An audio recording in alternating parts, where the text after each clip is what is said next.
UFC 304 और भी entertaining बन चुकी है, जहां पर अब इस इवेंट को देखने में और भी ज्यादा मजा आने वाला है। एंड ऑल्सो ये इवेंट से पहले जो फ्यू डेज बचे, इंक्लूडिंग प्रेस कॉन्फ्रेंस वाला डे, तो ये सब देखने में बहुत मजा आएगा। रिसेंटली इस कार्ड के 4 फाइटर्स के बीच में ऑल्टरकेशन हो चुकी है, जहां पर एक ही लिफ्ट के अंदर लियोन एडवर्ड्स और बिलाल मोहम्मद प्रेजेंट थे। दोनों के बीच में वर्बल थोड़े से एक्सचेंज हुए, बट इसी के साथ बाकी 2 फाइटर्स के बारे में बात करें तो इन दोनों के बीच में फिजिकल ऑल्टरकेशन हो चुकी है, जहां पर मोहम्मद मुकायफ की पूरी टीम ने मेनल काप और उसके एक या फिर 2 फ्रेंड्स के ऊपर अटैक कर दिया। तो आज की वीडियो में इन सब के बारे में बात करेंगे, जहां पर लियोन एडवर्ड्स और बिलाल मोहम्मद से स्टार्ट करें तो यूएफसी के चैनल पर एम्बेडेड के जो एपिसोड चल रहे हैं, वहां पर एंड पार्ट में हमें दिखता है कि बिलाल मोहम्मद अपने एक कोच के साथ लिफ्ट में था और उनके साथ जो एम्बेडेड को शूट करते हैं वो वाला कैमरामैन था, जहां पर एक फ्लोर पर लिफ्ट रुकती है और लिफ्ट के बाहर हमें दिखता है कि लियोन एडवर्ड्स अपनी टीम के साथ खड़ा हुआ है, जहां पर जब दोनों फाइटर्स एक दूसरे के साथ आइज को लॉक इन करते हैं तो ये बहुत ही ऑकवर्ड सी और टू बी ऑनेस्ट तो मुझे थोड़ी सी फनी भी लगी, क्योंकि दोनों ही नहीं चाहते थे कि वो एक दूसरे के साथ लिफ्ट में जाएं और दोनों के ही फेस से पता लग रहा था कि उन्होंने एक्सपेक्ट नहीं किया था कि वो दोनों ऐसे मिलेंगे।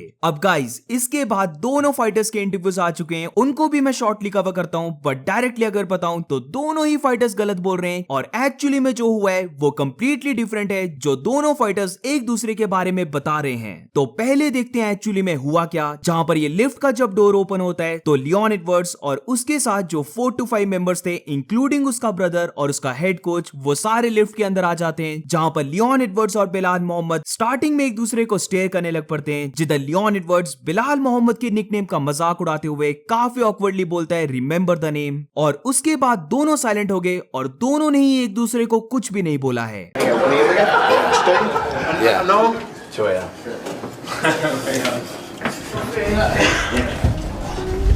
Remember the name. यहाँ पर मैं पॉइंट आउट करना चाहता हूँ कि बिलाल जिस वे से च्युइंगम को च्यू कर रहा था वो भी बहुत ज्यादा ऑकवर्ड था। क्लियरली पता लग रहा था कि दोनों ही फाइटर्स टेंस और थोड़े से नर्वस हो चुके हैं, जहां पर लियोन एडवर्ड्स का भाई बोलता है कि वो यहाँ पर पुसी को स्मेल कर रहे हैं। अब इस फ्रेज का बेसिकली मीनिंग था कि वो इनडायरेक्टली बिलाल मोहम्मद को बोल रहा है कि वो डरा हुआ दिख रहा है, जहां पर बिलाल मोहम्मद इसका काफी अच्छा रिप्लाई देता है कि the vagina just walked in, जिसका बेसिकली मीनिंग है कि जब उन्होंने लिफ्ट को एंटर किया तभी ये डर आने लग पड़ा और वो खुद डरा हुआ नहीं है, यानी कि डर उनको लग रहा है, उसको नहीं लग रहा। Press the button. Come on, fellas. Yes, press.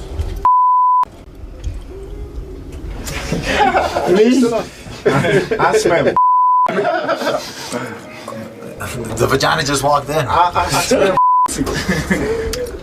अब लिफ्ट में बस इतनी ही बात हुई है, जहां पर लियोन एडवर्ड्स से ज्यादा बिलाल मोहम्मद उसके भाई और उसका जो हेड कोच है उन दोनों के साथ फेस ऑफ कर रहा था और बेसिकली उन दोनों के साथ साइज अप कर रहा था। अब उसके बाद जब दोनों फाइटर्स लिफ्ट से बाहर निकलते हैं तब जाकर दोनों फाइटर्स थोड़े से ज्यादा वोकल हुए, जहां पर जब ये सारे एक लिफ्ट के अंदर थे तो कोई भी ज्यादा कुछ नहीं बोल रहा था, काफी टेंस थी सिचुएशन, बट जैसे ही लिफ्ट ओपन होती है तो तब जाकर ये सब वोकल हो जाते हैं। पर इन सब के बीच में बेस्ट पार्ट तो ये था कि ये सारी ऑल्टरकेशन खत्म होने के एंड में टॉम एस्पिनल के ऊपर कैमरा को किया जाता है, जहां पर ये चीज मुझे काफी फनी लगी, क्योंकि टॉम एस्पिनल यहां पर बोलता है कि उसने सारे ड्रामा को मिस कर दिया। अब जैसे मैंने पहले कहा कि इस ऑल्टरकेशन के बाद जब दोनों फाइटर्स के इंटरव्यूज हुए तो दोनों ही यहां पर गलत बोल रहे हैं। जिधर लियोन एडवर्ड्स से स्टार्ट करें तो लियोन एडवर्ड्स का यहां पर कहना था कि बिलाल मोहम्मद लिफ्ट में कुछ भी नहीं बोला, बट जैसे ही लिफ्ट ओपन हुई तब जाकर बिलाल मोहम्मद ट्रैश टॉक करने लग पड़ा। अब ये चीज एंटायरली ट्रू नहीं है, क्योंकि बिलाल मोहम्मद ने लियोन एडवर्ड्स के ब्रदर को रिप्लाई दिया था, तो इसीलिए ये नहीं बोल सकते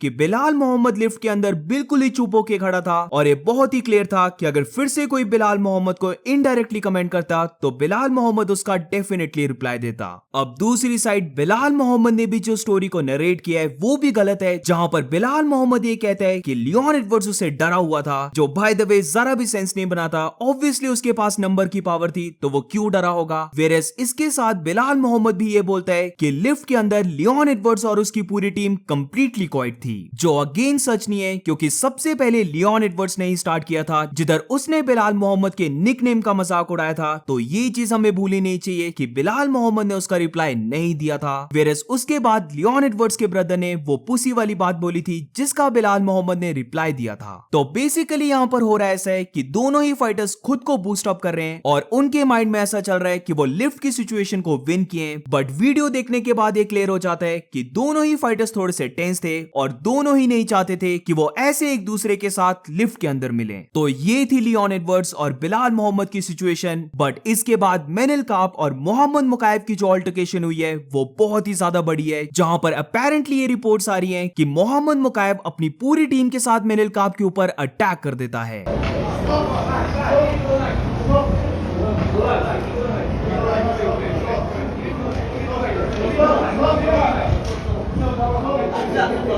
तो सबसे पहले वीडियो का ब्रेकडाउन करते हैं, जहां पर वीडियो को देखने पर यह क्लियर हो जाता है कि मैनुएल काप के साथ मैक्सिमम 2 और टीममेट्स थे। वेरस मोहम्मद मुकायब की बात करें तो जहां तक मैंने काउंट किया है तो मुझे कोई मोहम्मद मुकायब के साथ 6 to 8 टीममेट्स दिख रहे हैं। और यहां पर हम देख सकते हैं कि मैनुएल काप ग्राउंड में गिरा हुआ है और उसके ऊपर बेसिकली सब चढ़े हुए हैं। ऑल्सो मैं ज्यादा लीन कर रहा हूं ये बिलीव करने पर कि मोहम्मद मुकायब ने अपनी टीम के साथ मैनुएल काप को अटैक किया है, क्योंकि अगर हम यहां पर देखें तो ये दिख रहा है कि मैनुएल काप के एक हाथ में उसका फोन है, तो वो ऑब्वियसली एक हाथ में फोन लेकर और 2 ही टीममेट्स के साथ मोहम्मद मुकायब की पूरी टीम को तो अटैक नहीं करेगा। और इसीलिए काफी चांसेस बनते हैं कि मोहम्मद मुकायब ने ही मैनुएल काप को अटैक किया था। अब इस ऑल्टरकेशन के बाद मैनुएल काप और उसके कोच एरिक निक्सिक, जो शॉन स्ट्रिकलैंड का भी कोच है, उन्होंने बहुत बड़ी स्टेटमेंट्स को रिलीज किया है, जो अगर सच हो जाती हैं तो टू बी ऑनेस्ट मोहम्मद मुकायब की तरफ से ये बहुत ही ज्यादा डर्टी मूव था। बट इस पर बात करने से पहले मोहम्मद मुकायब की बात करें तो वो एक इंस्टाग्राम पर स्टोरी को डालता है, जहां पर वो मैनुएल काप के फेस को सर्कल करता है और बेसिकली साइड में लिखता है हेल्प। और इसी के साथ साइड बाय साइड मैनुएल काप भी एक स्टोरी को डालता है, जहां पर वो मुकायब की पिक को पोस्ट करता है और हम देख सकते हैं वहां पर मुकायब के फोरहेड पर एक कट दिख रहा है, जो मैनुएल काप के अकॉर्डिंग उसने ये मोहम्मद मुकायब को कट दिया है। इस पिक के साथ मैनुएल काप ये भी लिखता है कि माय बिच फॉरएवर, और जब भी मोहम्मद मुकायब अब मिरर को देखेगा तो उसे उसकी याद आएगी। फॉल्सहुड यानी कि झूठ बोलना ये मोहम्मद मुकायब के डीएनए और ब्लड में है। और एंड में मैनुएल काप बेसिकली लिखता है कि वो फाइट में मोहम्मद मुकायब को स्लीप करने वाला है। अब यहाँ पर इसका रिस्पांस मोहम्मद मुकायब भी देता है, बट ये जो उसने रिस्पांस दिया है ये उसे जरा भी हेल्प नहीं कर रहा है, बल्कि ये रिस्पांस ने उसे उल्टा फायर बैक किया है, जहां पर वो अपनी फेस की फोटो को पोस्ट करता है। और बेसिकली यहाँ पर उसका मीनिंग था कि मैनुएल काप झूठ बोल रहा है और उसके फोरहेड में कोई भी कट नहीं है, जहां पर वो मैनुएल काप के बारे में बोलता है कि उसे किसी ने भी फाइट करना नहीं सिखाया है। अब क्यों ये फोटो फायर बैक कर रही है, तो मोहम्मद मुकायब ने जो फोटो ली है ये सेल्फी ली है, तो बेसिकली यहाँ पर इमेज उल्टी हो चुकी है। वेरस मैनुएल काप ने जो फोटो को पोस्ट किया था वो बैक कैमरा से ली है, तो इसीलिए मुकायब की ये जो सेल्फी की पिक है यहाँ पर राइट साइड पे फोकस करो और आईब्रो के साइड में हमें क्लियरली रेड मार्क दिख रहा है, जो अब 100% तो मैं नहीं बोलूंगा